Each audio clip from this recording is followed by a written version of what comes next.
Want to manage your friend list on Monopoly Go and remove someone? It's a simple process.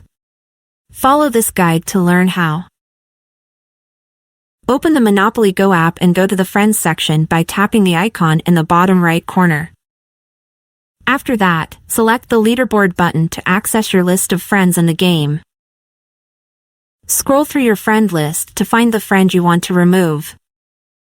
I currently have 2 friends, as you can see.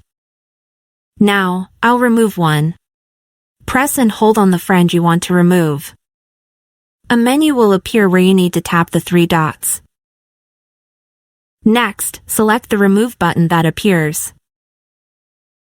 A confirmation message will pop up, asking if you're sure you want to remove this friend.